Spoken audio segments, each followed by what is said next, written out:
रजब भट्ट कौन होता है कि मदरसे के लिए जमा होने वाले पैसे किसी की शादी में दे दे। फैसला आपने करना है, वीडियो सुन लें ज़रा। यूट्यूब पर एक नई बहस छिड़ी हुई है। हमारे उभरते हुए एक यूट्यूबर रजब भट्ट साहब, उनके काफ़ी व्लॉग्स ऐसे भी होते हैं जिनमें अजीबोगरीब बातें हो रही होती हैं उनकी। वो फैमिली वाले काम है, फैमिली दिखाओ और आगे बढ़ जाओ।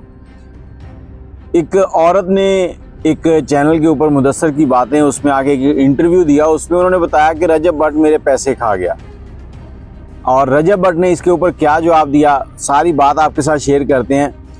वीडियो को शेयर कर दीजिएगा, चैनल को सब्सक्राइब कर लें ताकि हमारी वीडियोस आप तक पहुंचती रहें।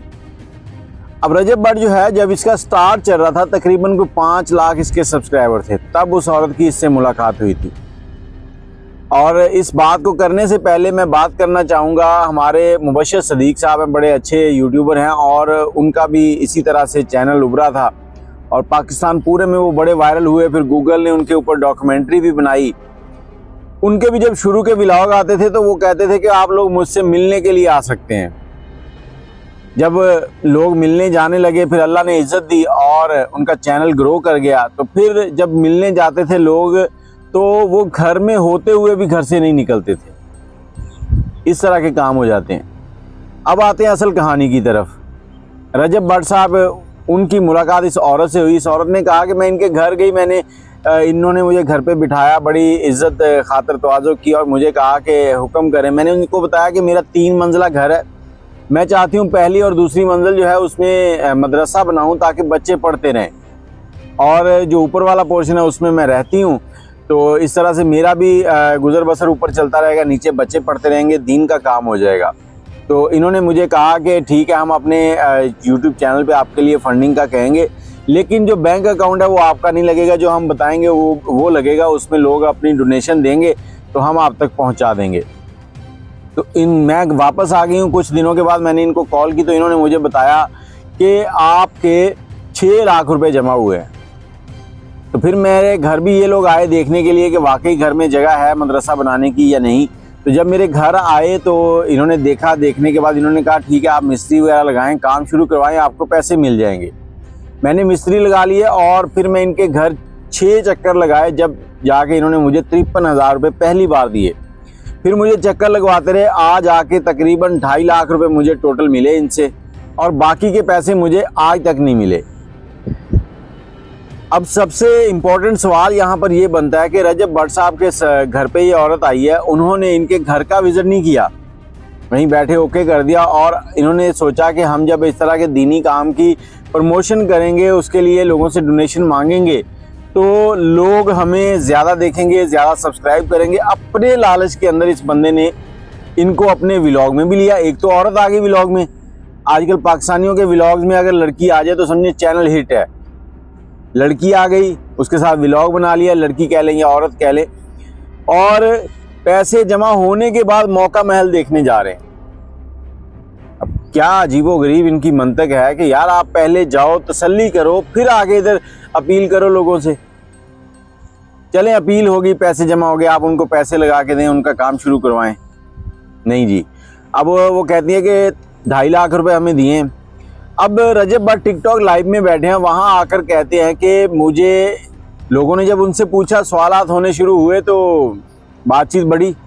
बातचीत बढ़ने के बाद जब आगे इन्होंने बताना शुरू किया तो इन्होंने कहा जी ये वाकई ये औरत हमारे घर आई थी, हमने इनको बिठाया, मेरी माँ ने इनके साथ बड़े अच्छे तरीके से खातर तवाज़ो की और इनका ख्याल रखें, इनको चाय पानी पूछा। फिर इन्होंने बताया जो इन्होंने बताया कि ठीक है, इन्होंने कहा कि मदरसा बनाना चाहती हूँ। हमने इनको अपने व्लॉग में लिया। मुख्तसर बात यह कि जब व्लॉग में लिया तो वीडियो चली है तो हमें 6 लाख इकट्ठे हुए। मैं इनके घर अपनी वालदा के साथ गया तसल्ली करने के लिए कि वाकई ये अपना मदरसा बनाने की जगह है भी सही या कोई फ्रॉड तो नहीं। तो मैंने इनसे कहा कि हम आपको कैश पैसे नहीं देंगे, हम आपको बैंक में पैसे देंगे, तो उससे आप इसको आगे इस्तेमाल करते रहें निकलवा के, ताकि हमारे पास प्रूफ हो कि हम कहाँ ट्रांसफ़र कर रहे हैं। तो हमने इनको जितने इन्होंने पैसे कहे इतने ही ट्रांसफ़र किए। इतने पैसों में इनका फर्स्ट फ्लोर जो था, पहली मंजिल जो थी, जो ग्राउंड फ्लोर था, वो इनका तैयार हो गया था। मैंने इनसे कहा कि आप यहाँ पर बच्चों को शुरू करवाएं तालीम, हम साथ साथ ऊपर वाली मंजिल जो है दूसरी वो भी सेट करवा देंगे। अब मुझे इस औरत की बातों से लगा कि ये औरत की नीयत जो है ना वो ख़राब हो चुकी है, ये मदरसा नहीं बनाना चाहते।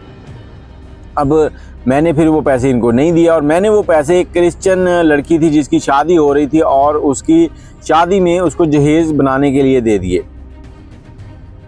जहेज़ बनाने के लिए आपने वो पैसे दे दिए जो एक मदरसा बनाने के लिए जमा हुए थे, और ऊपर से आप उस वीडियो बनाने वाले शख्स मुदस्सर को गालियां दे रहे हैं, उसे बुरा भला कह रहे हैं और वो कह रहे हैं कि उसने 15,000 रुपये लेके वीडियो बनाई है। ओ भाई, तुम कौन होते हो लोगों के पैसे किसी और की शादी या जहेज में देने वाले? जब लोगों ने तुम्हें पैसे दिए मदरसा बनाने के लिए, इस मदरसे में नहीं तो किसी और मदरसे में दे दो। तुम्हें कैसे ये हक इख्तियार हासिल हो गया कि तुम किसी के जहेज के लिए पैसे देते फिरो? और फिर कहते हैं कि 50,000 इसमें मैंने डाले थे, 50,000 मेरी बहन ने डाले थे, तो टोटल कुल मिला के 6 लाख रुपए थे। अब आप बताएं कि ये क्या दुरुस्त किया इसने जो मदरसे के पैसे किसी लड़की के जहेज़ के लिए दे दिए? आपने जहेज़ में देने हैं तो दोबारा वीडियो बना लो। अब जनाब ने जब अरूज आ गया इनके ऊपर, पहले ये सबसे मिलते थे, अब इन्होंने कहा कि मुझसे कोई मिलने ना आए, मेरे घर कोई शख्स ना आए आज के बाद। और मुदस्सर जो है उसने कहा है, उसने कलमा पढ़ के कहा कि अगर ये बात सच साबित हो कि मैंने 15,000 लिए हैं या 15,000 दे के वीडियो बनवाई है, वो ये कहेंगे वो सज़ा मैं कबूल करूँगा। मैं इनसे सोशल मीडिया पर आकर हाथ जोड़कर माफ़ी मांगूंगा। अब फैसला आपने करना है कि ये पैसे मदरसे वाले पैसे किसी की शादी में दिए जा सकते हैं या नहीं।